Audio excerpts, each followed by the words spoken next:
Unaikumbuka ile ngoma yetu ile? Ipi tena na wewe? Daudi alikuwa mfalme. Hiyo nyimbo lazima tuirekodie sauzi. Mwaka 64.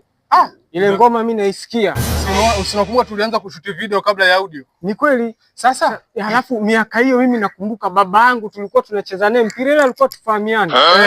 Unajua mambo ya zamani, ndio maana wahenga wanasemaje, asiyesikia la mkuu hali walimkao. Ni kweli baba. Sasa bwana, nyumba yenyewe ninakwambia ndio hii. Yaani umekumbe nyumba yenyewe ndio hii, alafu napiga kelele hapa nje kwa watu. Nyumba yenyewe ndio hii. Yaani mimi nyumba naijua chimbo zote. Sasa fanya kitu kimoja, sawa? Kama unajua chimbo zote, basi anza wewe. Kwa sababu gani? Unajua huko ndani tukiingia huko, yaani kati ya milango yote ya ndani hiyo, kufuli zake najua, jinsi kuzivunja najua. Sasa tunachelewa nini? Njoo kwa huko kwanza. Hapa ni kazi rahisi. Ngoja kwanza. Ndani kuna nini na nini kwanza? Kuna TV flat hizo mbili, inchi 78 na inchi 72. Hapo katika hizo mbili wewe unataka ipi hapo? Mimi bora nichukue inchi 72 kwa sababu 72 ndio kubwa, 78 ndogo ile. Sawa.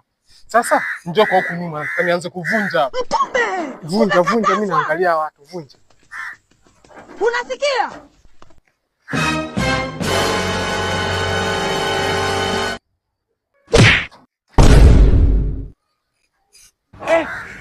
Vipi? Hamna. God have mercy upon us. Hamna.